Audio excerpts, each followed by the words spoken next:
Hello everyone, welcome to my channel एवार study easy learning. Friends, हम लोग जो है समीक्षा अधिकारी सहायक समीक्षा अधिकारी का जो पेपर हुआ था प्रीवियस ईयर का, खासकर हिंदी का, तो उसके जो क्वेश्चंस हैं उसको हम लोग यहाँ पे कर रहे हैं। तो आज जो हम लोग क्वेश्चंस देखेंगे वो है समीक्षा अधिकारी सहायक समीक्षा अधिकारी 2017 का। ठीक है, 2017 का जो हिंदी का पेपर हुआ था जिसमें कि 60 क्वेश्चन हुए थे, आते हैं इसमें। तो उसका जो क्वेश्चन हम लोग यहाँ पे करेंगे। इसके पहले फ्रेंड्स, प्रीवियस ईयर के जो क्वेश्चन हैं हिंदी के वो हो चुके हैं, उसको आप लोग जाके देख सकते हैं। तो चलिए फ्रेंड्स, आज का जो ये क्वेश्चन है उसको हम लोग देखना शुरू करते हैं। तो इसमें जो पहला क्वेश्चन है वहाँ से शुरुआत करते हैं। तो इसमें है कि उसका लड़का लंबा है, इसमें जो है विशेषण का चयन करना है। उसका लड़का लंबा है, इसमें विशेषण का चयन करना है। तो इसमें विशेषण क्या हो जाएगा? तो इसमें जो है विशेषण हो जाएगा लंबा और उसका। ठीक है, लंबा और उसका। जो संज्ञा या सर्वनाम की विशेषता बताए उसे विशेषण कहते हैं। जिसकी विशेषता बताई जाए वह क्या होता है? विशेष्य कहलाता है। दूसरे शब्दों में विशेषण एक ऐसा विकारी शब्द है जो हर हालत में संज्ञा या सर्वनाम की विशेषता को बताता है। तो विशेषण के मूलतः 3 प्रकार होते हैं। पहला जो है सार्वनामिक है, और गुणवाचक विशेषण है, और संज्ञावाचक विशेषण है। तो चलिए बस इसके हम लोग उदाहरण देख लेते हैं कि क्या है। तो इसमें जो है मैं, तू, वह, इसके सिवा जो सर्वनाम होते हैं जबकि संज्ञा के पहले आते हैं तब वे सार्वनामिक विशेषण कहलाते हैं। जैसे वह नौकर नहीं आया, यह घोड़ा अच्छा है। यहाँ जो नौकर और घोड़ा संज्ञाओं के पहले विशेषण के रूप में वह और यह सर्वनाम आए हुए हैं, अतः ये जो है सार्वनामिक विशेषण हो जाएंगे। तो इसी तरह से अगला है गुणवाचक विशेषण है, तो उसको भी थोड़ा सा देख लेते हैं। तो इसमें है कि जिस संज्ञा से संज्ञा का गुण, दशा, स्वभाव आदि लक्षित हो उसे गुणवाचक विशेषण कहते हैं। और जो गुणवाचक विशेषण है उसके 6 भेद होते हैं। ठीक है, तो जो प्रश्न में दिया गया वाक्य उसका लड़का लंबा है, इसमें जो उसका है उसका शब्द सार्वनामिक विशेषण तथा जो लंबा है ये शब्द जो है क्या है? गुणवाचक विशेषण को इंगित करता है।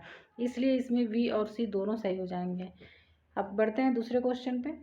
तो इसमें कह रहा है कि प्रयोग के आधार पर पांडु शब्द होगा। तो पांडु शब्द कैसा होगा? केवल विशेषण, केवल विशेष्य, विशेषण और विशेष्य दोनों, या फिर उपयुक्त में से एक भी नहीं। तो इसमें जो पांडु शब्द है ये क्या हो जाएगा? तो ये जो है ये यहाँ पे हो जाएगा सी, यानी कि विशेषण और विशेष्य दोनों है। ठीक है, ये विशेषण और विशेष दोनों है। चलिए इसका जो एक्सप्लेनेशन देख लेते हैं। तो इसका जो एक्सप्लेनेशन है इसमें है कि प्रयोग के आधार पर शब्द का प्रयोग विशेष्य एवं विशेषण दोनों रूपों में हो सकता है। जैसे लंगड़ा चल फिर नहीं सकता है, यहाँ लंगड़ा शब्द जो है वो संज्ञा के रूप में प्रयोग किया गया है। इसी प्रकार लंगड़ा आदमी दौड़ नहीं सकता है, इस वाक्य में लंगड़ा विशेषण और आदमी जो है विशेष्य है। इसी प्रकार पांडु शब्द का प्रयोग विशेष्य और विशेषण दोनों रूपों में किया जा सकता है। अगला क्वेश्चन है कि चतुर विद्यार्थी से प्रश्न पूछो, वाक्य में विशेषण है। तो इसमें जो है विशेषण कौन सा हो जाएगा? तो ये हो जाएगा चतुर, यानी कि विद्यार्थी कैसा है? वो चतुर है। ठीक है, तो इसका भी एक्सप्लेनेशन देख लेते हैं थोड़ा। इसमें कह रहा है, इसका जो एक्सप्लेनेशन है, चतुर विद्यार्थी से प्रश्न पूछो, वाक्य में विद्यार्थी विशेष और चतुर गुणवाचक विशेषण है। तो जो गुणवाचक विशेषण है इसके अंतर्गत चतुर, ज्ञानी, झूठा, पापी, दानी, न्यायी, दुष्ट, ये सब जो हैं वो आते हैं। इनका प्रयोग किया जाता है संज्ञा सर्वनाम के संदर्भ में। अगला है कि वह आदमी जो कल आपके घर आया था बहुत बड़ा ठग है। उपयुक्त वाक्य में कितने विशेषण हैं? तो इसमें हमको विशेषण बताना है। तो इसमें जो विशेषण हैं ये कितने हो जाएंगे? तो ये हैं 3 विशेषण हैं। वह आदमी जो कल आपके घर आया था बहुत बड़ा ठग है, इसमें जो है 3 विशेषण और 1 प्रविशेषण है। तो वाक्य में वह जो है वो सार्वनामिक विशेषण, आपके जो है वो सार्वनामिक विशेषण, तथा बड़ा जो है वो गुणवाचक विशेषण को इंगित करते हैं। जबकि बहुत शब्द एक प्रविशेषण शब्द है जो बड़ा की विशेषता को बताता है। हिंदी में कुछ विशेषणों के भी विशेषण होते हैं, इन्हें प्रविशेषण कहते हैं। ठीक है, तो पंडित कामता प्रसाद गुरु ने इसे अंतर विशेषण कहा हुआ है। चलिए अब अगला क्वेश्चन देखते हैं। दुष्चरित्र व्यक्ति के से संबंध नहीं रखना चाहिए। इस वाक्य में प्रयुक्त दुष्चरित्र शब्द व्याकरण की दृष्टि से किस संवर्ग में है? तो ये जो है विशेषण है। ठीक है, ये विशेषण है। दुष्चरित्र व्यक्ति से संबंध नहीं रखना चाहिए। वाक्य में प्रयुक्त दुष्चरित्र शब्द व्याकरण की दृष्टि से गुणवाचक विशेषण संवर्ग में है। यहाँ व्यक्ति शब्द जो है वो विशेष्य है तथा दुष्चरित्र उसकी विशेषता बताता है। अब चलिए अगला क्वेश्चन देखते हैं। इसमें लाखों लोगों ने इसे महसूस किया है, तो इसमें हमको विशेषण बताना है। तो इसमें जो है लाखों, ठीक है, जो लाखों है ये क्या है, विशेषण है। लाखों लोगों ने इसे महसूस किया है, वाक्य में लाखों शब्द एक संख्यावाचक विशेषण है। जिन शब्दों से संज्ञा या सर्वनाम की संख्या लक्षित होती है उसे संख्यावाचक विशेषण कहते हैं। जैसे 4 घोड़े, 30 दिन, कुछ लोग, सब लड़के इत्यादि। यहाँ जो 4, 30, कुछ और सब संख्यावाचक विशेषण हैं। तो संख्यावाचक विशेषण के 3 मुख्य भेद हैं, निश्चित संख्यावाचक, अनिश्चित संख्यावाचक और परिमाण बोधक, यानी कि मात्रात्मक। तो फ्रेंड्स, अगर ये आप लोग जो डिटेल में दिया गया है, अगर ये सारे सीरीज़ को लगा लेते हैं तो काफ़ी हेल्प होगी आपको जो है काफ़ी हेल्प मिलेगी। और जो एग्ज़ाम में जो भी क्वेश्चंस आएंगे इसी के इर्द गिर्द रहेंगे, तो आप जो है उसे आसानी से कर सकते हैं। तो चलिए अब जो है अगला क्वेश्चन देखते हैं, 7वां क्वेश्चन। इसमें है कि विशेष्य वह शब्द होता है, तो विशेष्य क्या होता है, जिस शब्द की विशेषता बताई जाती है वो विशेष्य होता है। ठीक है, तो वही दिया हुआ है नीचे कि विशेष्य वह शब्द होता है जिस शब्द की विशेषता बताई जाती है तथा जो शब्द संज्ञा सर्वनाम की विशेषता बताए उसे विशेषण कहते हैं। अगला क्वेश्चन है, मोहन एक अच्छा विद्यार्थी है, वाक्य में विशेष्य है, तो इसमें विशेष्य क्या हो जाएगा, तो इसमें जो विशेष्य है ये विद्यार्थी हो जाएगा। ठीक है, विद्यार्थी हो जाएगा। चलिए अब आगे देखते हैं।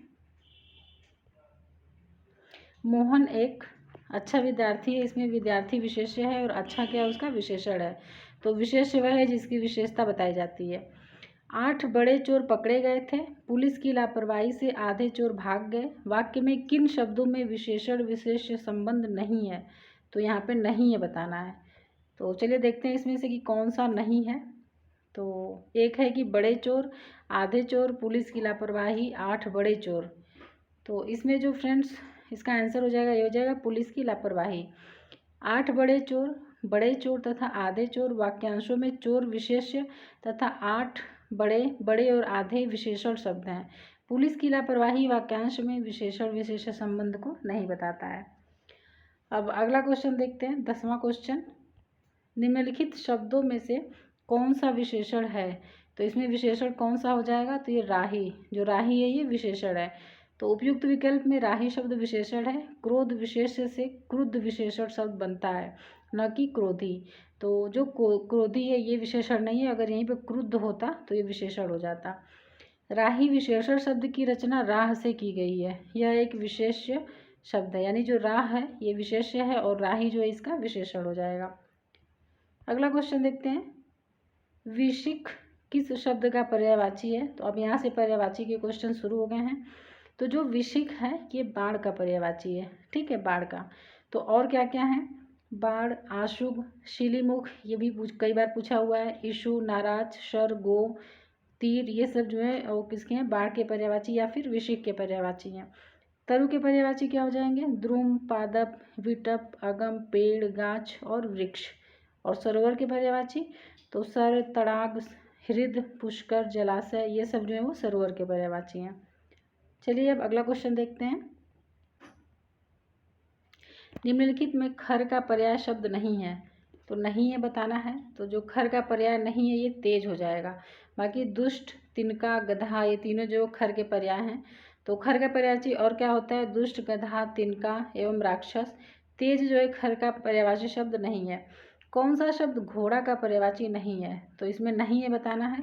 तो बाजी, तुरंग है, ये तीनों जो है घोड़ा का पर्यायवाची है। बाकी जो शार्दुल है ये घोड़ा का पर्यायवाची नहीं, ये शेर का पर्यायवाची है, यानी कि सिंह का पर्यायवाची है। तो सिंह, व्याघ्र, पंचमुख, मृगराज, मृगेंद्र, केसरी, केहरी, केशी, महावीर, ये सब जो है वो शार्दुल यानी कि सिंह के पर्यायवाची हैं। और घोड़ा के पर्यायवाची क्या क्या हैं, तो ये है बाजी, तुरंग है, घोटक, अश्व, ये सब जो है वो घोड़ा के पर्यायवाची हैं।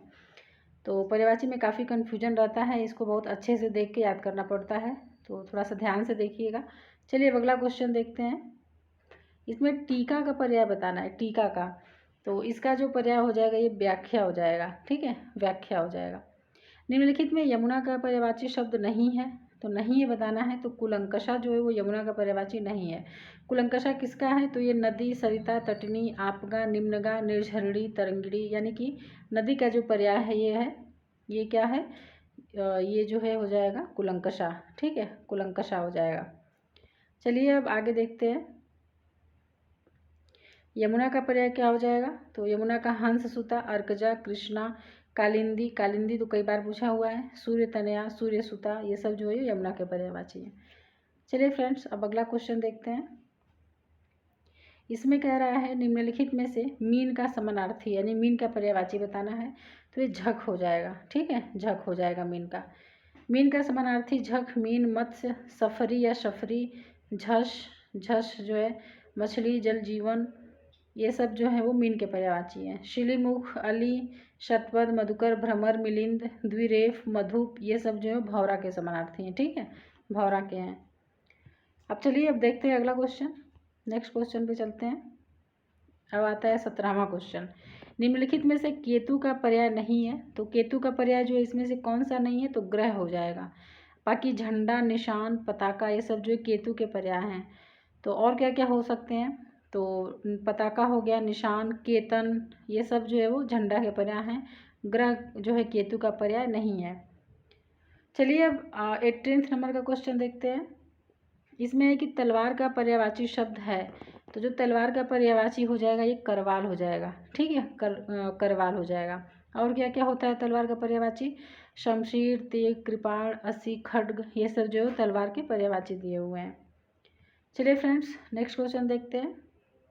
निम्नलिखित में से कामदेव का पर्यायवाची शब्द है, तो कामदेव का पर्यायवाची जो है ये हो जाएगा मार। कामदेव बहुत ही इंपॉर्टेंट हैं एग्जाम की दृष्टि से, इनका पर्यायवाची पूछता है। तो इनके जितने भी हैं एक बार जो इसको आप लोग जरूर याद कर लीजिएगा। तो क्या क्या हैं कामदेव के, चलिए देख लेते हैं। अनंग, कंदर्प, मनोज, मदन, मनमथ, अदेह, मार, रतिपति इत्यादि। अश्म के पर्यायवाची क्या हैं? तो पत्थर, पाषाण, संग, प्रस्तर, पाहन। और विडौजा जो है इसके पर्यायवाची है सूरपति, मधवा, पुरंदर, वासव, इंद्र, महेंद्र, देवराज, शक इत्यादि। यानी जो विडौजा है ये भी जो इंद्र का पर्यायवाची है। पिशुन जो है वो काक, काग, वायस, एकाक्ष और कौवा का जो है पर्यायवाची है। धनंजय का पर्याय है, धनंजय का पर्याय बताना है, तो यह गुडाकेश। ठीक है, गुडाकेश हो जाएगा। धनंजय का पर्याय गुडाकेश, पार्थ, कौंतेय, अर्जुन, गांडीवधर, ये सब जो है धनंजय के पर्याय हैं।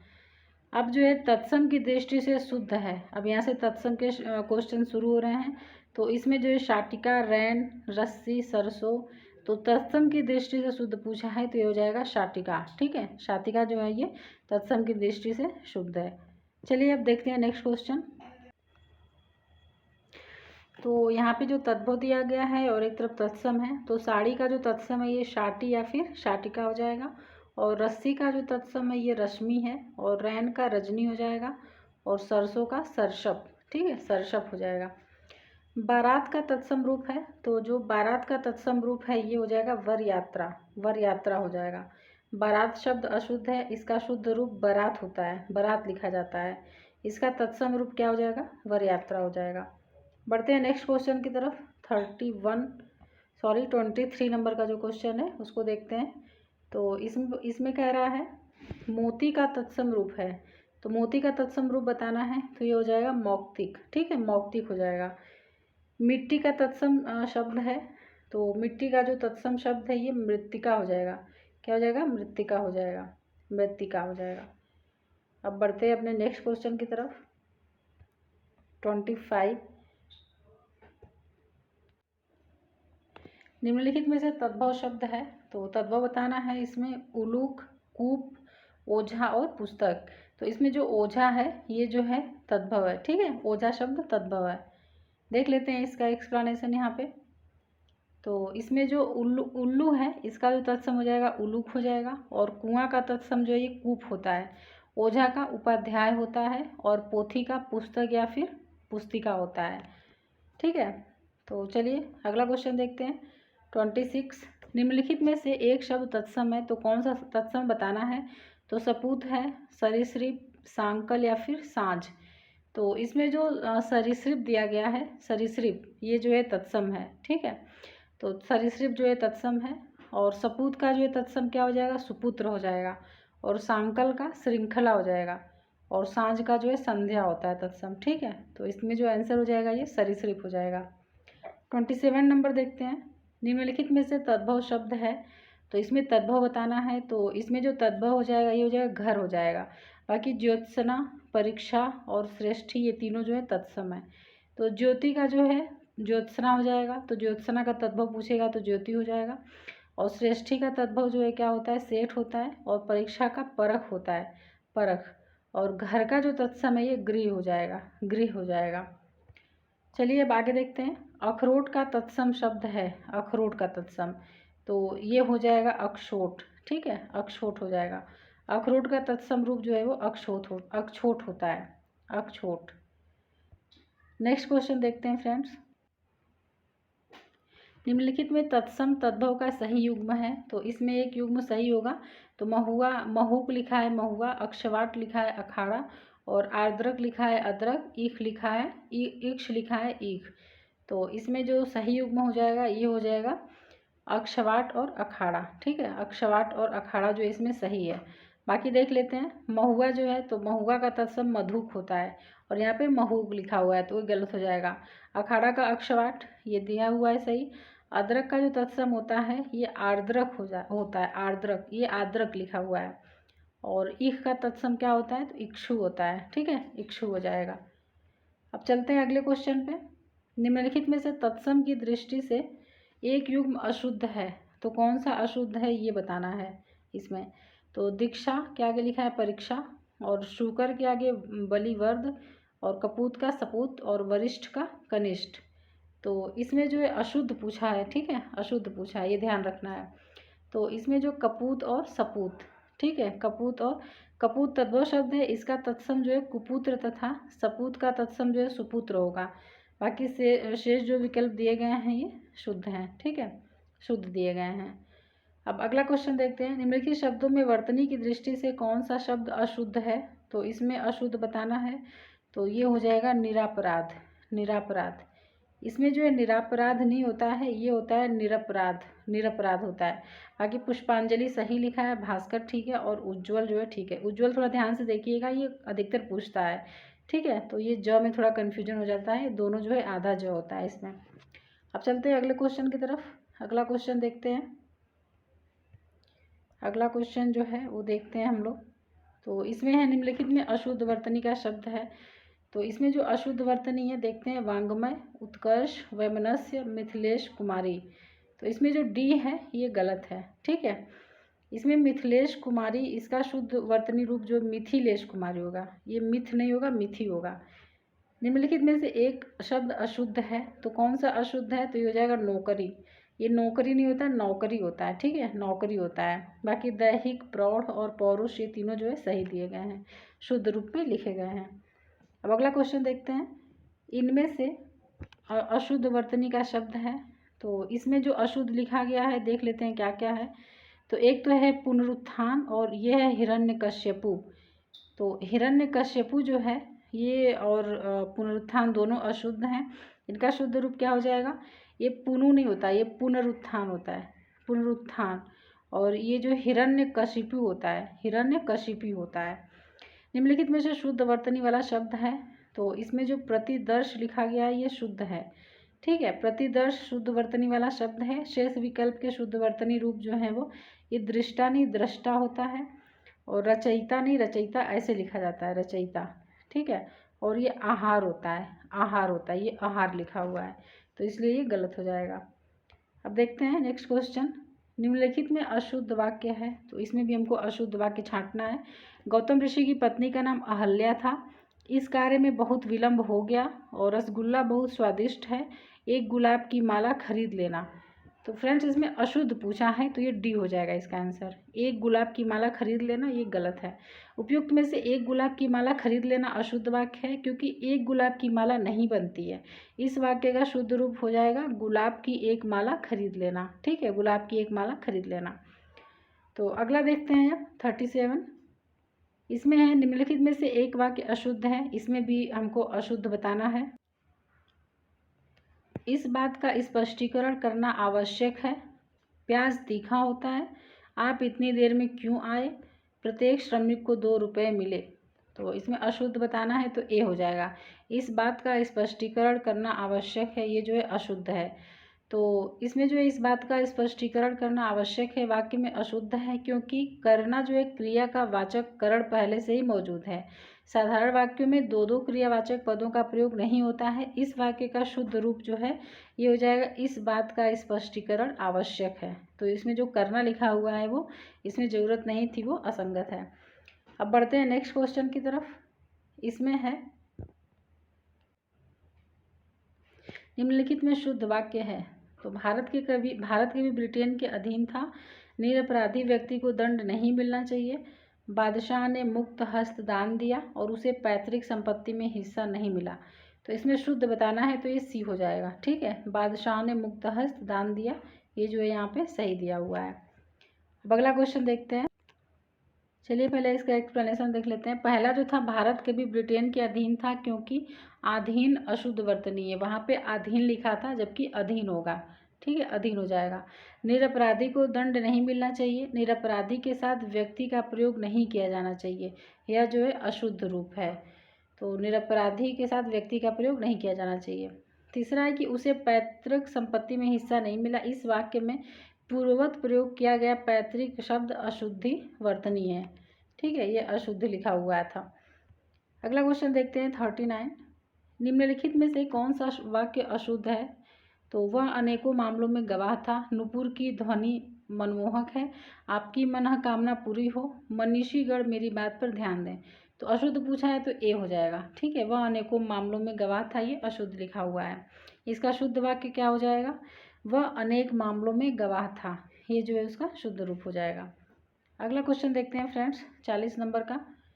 निम्नलिखित में से शुद्ध वाक्य का चयन कीजिए। तो सांसारिक समस्याओं में सभी फंसे हैं, निरपराध व्यक्ति को दंड क्यों मिला, और हिंदी देवनागरी लिपि में लिखी जाती है, अत्यधिक दुख सहा नहीं जाता। तो इसमें शुद्ध पूछा है तो ये हो जाएगा, निरपराध व्यक्ति को दंड क्यों मिला। ठीक है, ये सही है। बाकी देख लेते हैं शुद्ध रूप क्या है। सांसारिक समस्याओं में सभी फंसे हैं। ठीक है, सांसारिक समस्याओं में सभी फंसे हैं, हिंदी देवनागरी लिपि में लिखी जाती है, हिंदी देवनागरी लिपि में लिखी जाती है, अत्यधिक दुख सहा नहीं जाता। ठीक है, अत्यधिक दुख सहा नहीं जाता। उपयुक्त विकल्प ए, सी, डी में सांसारिक लिपि तथा अत्यधिक शब्द प्रयोग किया गया था, जो अशुद्धि वर्तनी वाले शब्द हैं। ठीक है, तो ये देख लीजिएगा इसमें क्या गलत दिया हुआ है, यहाँ पे बता दिया गया है। अब आगे देखते हैं 41 क्वेश्चन जो है, अपने सहारे पर रहने वाले के लिए एक शब्द है, तो ये हो जाएगा स्वावलंबी। ठीक है, जो अपने सहारे पर रहने वाले हैं उनको स्वावलंबी कहते हैं। ठीक है, तो ये स्वावलंबी हो जाएगा। आगे देखते हैं, अपने सहारे पर रहने वाले के लिए एक शब्द स्वावलंबी है, और अपने पर विश्वास करने वाला के लिए क्या है, आत्मविश्वासी हो जाएगा। अप्रमेय किस वाक्यांश के लिए एक शब्द है? जैसे कि जो तौला ना या नापा न जा सके, जो अवश्य होने वाला हो, जो प्रमाण से सिद्ध न हो सके, जो समय पर संभव न हो। तो इसका आंसर हो जाएगा जो प्रमाण से सिद्ध न हो सके, ये इसको जो है अप्रमेय एक शब्द इसके लिए हो जाएगा। और भी दिए गए हैं, जो प्रमाण से सिद्ध न हो सके अप्रमेय है, जो प्रमाण से सिद्ध हो सके ये प्रमेय हो जाएगा, जो तौला या नापा न जा सके तो अपरिमेय है, जो तौला या नापा जा सके तो फ्रेंड्स ये परिमेय हो जाएगा, जो अवश्य होने वाला हो तो ये अवश्यंभावी हो जाएगा। ठीक है, अवश्यंभावी हो जाएगा। चलिए अब नेक्स्ट क्वेश्चन देखते हैं। किसी पर विजय प्राप्त करने की इच्छा रखने वाला, तो उसके लिए एक शब्द हो जाता है यहाँ पे जिगीषु, जिगीषु हो जाएगा। किसी पर विजय प्राप्त करने की इच्छा रखने वाला जिगीषु कहलाता है। जिसे जीत लिया गया हो ये विजित हो जाएगा, और विजय प्राप्त करने वाला विजेता, और जानने की इच्छा रखने वाला जिज्ञासु। तो हम लोग जो है ऑप्शंस में जो दिए गए थे उसको भी देख लिए हैं। आगे देखते हैं, जो स्त्री सूर्य भी न देख सके, वाक्यांश के लिए एक शब्द जो है यहाँ पे हो जाएगा असूर्य पश्या। ठीक है, असूर्य पश्या हो जाएगा। जो स्त्री सूर्य भी न देख सके असूर्य पश्या। जिसे शास्त्रों की अच्छी जानकारी हो तो ये शास्त्रज्ञ हो जाएगा स्त्रीलिंग में। स्त्री का सा या स्त्री के वश में रहने वाला स्त्रैण कहलाता है, और जिसका रोकना या निवारण करना कठिन हो ये दुर्निवार या फिर दुर्निवार्य कहलाता है। चलिए फ्रेंड्स अब आगे देखते हैं। कुछ खास शर्तों पर किसी कार्य को करने का समझौता के लिए एक शब्द है, तो ये हो जाएगा संविदा। ठीक है, कुछ खास शर्तों पर किसी से कार्य करने का समझौता के लिए एक शब्द संविदा होता है। जिसकी पहले से कोई आशा न हो उसके लिए जो एक शब्द हो जाएगा ये हो जाएगा अप्रत्याशित। ठीक है, अप्रत्याशित हो जाएगा। जिसकी पहले से कोई आशा ना हो तो ये अप्रत्याशित हो जाएगा। जिसकी पहले से आशा हो ये हो जाएगा प्रत्याशित। आशा से बहुत अधिक ये हो जाएगा आशातीत। और जो आशा के अनुरूप हो तो ये आशाजनक हो जाएगा। ठीक है, तो ये जो ऑप्शंस में थे इसको भी देख लीजिएगा, क्योंकि इन्हीं सब में से क्वेश्चन बनते हैं, जो नए नए क्वेश्चन बनते हैं। राज्य द्वारा निकाला गया आधिकारिक आदेश क्या कहलाता है? तो ये अध्यादेश कहलाता है। अध्यादेश। राज्य द्वारा निकाला गया आधिकारिक आदेश अध्यादेश हो जाएगा। राज्य द्वारा निकाली गई आधिकारिक सूचना अधिसूचना। और राज्य के पास भेजा गया आधिकारिक प्रार्थना पत्र ये अधियाचना हो जाएगा। और राज्य द्वारा बनाया या पारित किया गया आधिकारिक नियम क्या कहलाता है? अधिनियम कहलाता है। तो यहाँ पे एक ही जगह दे दिए गए हैं, इसको आप लोग चाहें तो नोट कर सकते हैं और इसको याद कर सकते हैं। आगे देखते हैं अगला क्वेश्चन। वह स्त्री जिसका पति परदेश या विदेश गया हो, तो वाक्यांश के लिए एक शब्द हो जाएगा प्रोषित पतिका। ठीक है, प्रोषित पतिका हो जाएगा। तो वह स्त्री जिसका पति परदेश या विदेश गया हो ये हो जाएगा प्रोषित पतिका।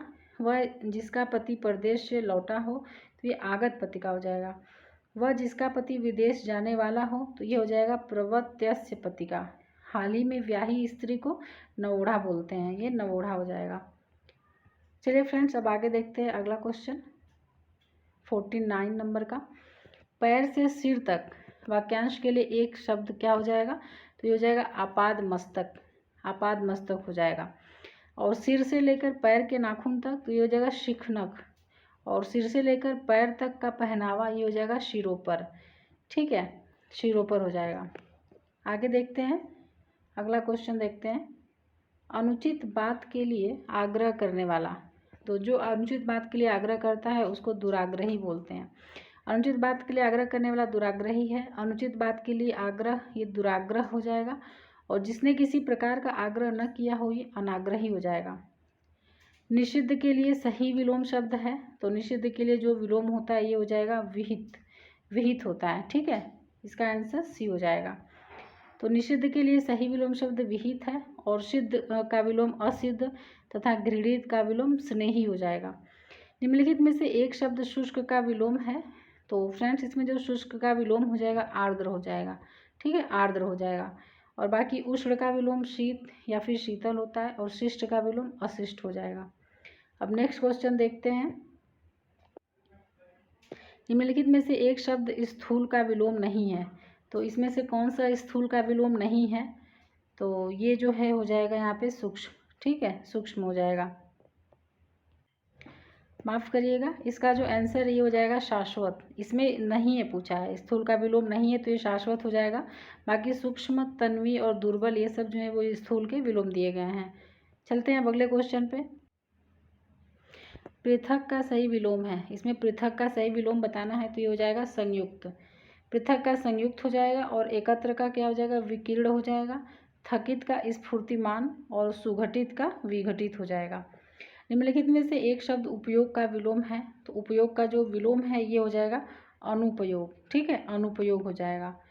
उपयोग का विलोम जो है अनुपयोग हो जाएगा। अब बढ़ते हैं फ्रेंड्स अगले क्वेश्चन पे। इनमें से विलोम शब्दों का एक गलत युग्म है, तो कौन सा गलत युग्म है देख लेते हैं। दक्षिण वाम, उद्यम निरुद्यम, विधि निषेध और बर्बर का सभ्य। तो इसमें जो गलत युग्म बताना है तो ये हो जाएगा उद्यम निरुद्यम, यानी कि बी हो जाएगा इसका आंसर। इसमें गलत बताना है। तो दक्षिण का वाम और उत्तर सही है। उद्यम का आलस्य हो जाएगा, आलस्य। उद्यमी का निरुद्यम होता है। ठीक है, उद्यमी का निरुद्यम होता है। बाकी विधि का निषेध हो जाएगा और बर्बर का सभ्य हो जाएगा। चलिए अब आगे देखते हैं अगला क्वेश्चन। इसमें है कि निम्नलिखित में विलोम की दृष्टि से शुद्ध युग्म है, तो शुद्ध बताना है तो अल्पज्ञ का बहुज्ञ, संयुक्त का संधियुक्त, समस्त का अभ्यस्त, अज्ञ का अनभिज्ञ। तो इसमें जो है फ्रेंड्स शुद्ध बताना है तो ए हो जाएगा इसका आंसर। ठीक है, ए हो जाएगा। अल्पज्ञ का बहुज्ञ हो जाएगा, संयुक्त का विमुक्त या फिर पृथक हो जाएगा और समस्त का एकल, अज्ञ का अभिज्ञ या फिर प्रज्ञ हो जाएगा। विलोमार्थक दृष्टि से एक युग्म अशुद्ध है, तो कौन सा अशुद्ध है? तो ये सचल का चल, निरपेक्ष का सापेक्ष, मौलिक का अनुदित और बंधन का मोक्ष। तो अशुद्ध पूछा है तो ए हो जाएगा सचल का चल, यानी कि सचल चल दोनों समानार्थी शब्द हैं। इसमें जो है सचल है इसका विलोम अचल हो जाएगा। ठीक है, अचल हो जाएगा। अब देखते हैं 59 नंबर का क्वेश्चन। निम्नलिखित में से विलोम की दृष्टि से सही शब्द युग्म है, तो इसमें सही बताना है आग्रह, विग्रह, अपकर्ष, उपकर्ष, जारज, औरस और उत्सर्जन, विसर्जन। तो इसमें जो सही है ये हो जाएगा जारज और औरस। ये जो है इसमें विलोम की दृष्टि से सही दिया गया है। जारज का विलोम औरस होता है, आग्रह का अनाग्रह होता है, उसमें विग्रह लिखा हुआ है, और संधि का क्या होता है, विग्रह होता है। उत्कर्ष का अपकर्ष होता है, ठीक है, अपकर्ष होता है, और उत्सर्जन का अवशोषण हो जाएगा। चलिए फ्रेंड्स, अब लास्ट क्वेश्चन देखते हैं। 60 नंबर का जो क्वेश्चन है, निम्नलिखित में से विलोम शब्दों का सही युग्म है, तो इप्सित, अभिप्सित, अमित का समित, हया का बेहया, अघी का निरघ। तो फ्रेंड्स इसमें जो सही बताना है कि कौन सा है, तो एक तो सी हो जाएगा हया का बेहया, और डी अघी का निरघ। ये दोनों जो हैं इसमें सही युग्म हैं।